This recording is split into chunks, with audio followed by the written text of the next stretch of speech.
Ето, сега ще ви покажем господин Ангел Чолаков как работи, колко е качествено. Виждате ли колко лесно пада всичко? Човека е зашкурил стиропора, изгорелия, както твърди. Нали, ето. С гипс картонче обръщаме прозорчетата. Ето, това се пада съвсем лесно и спокойно. Вижте водобранчето как се удължава. Нали? Това е супер професионално. Водобрана да се донади. Така, ето.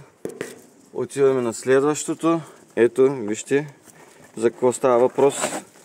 Как пада. Това тук е изчистен стиропор. И ето вижте господин Чолаков как обръща с гипс картон.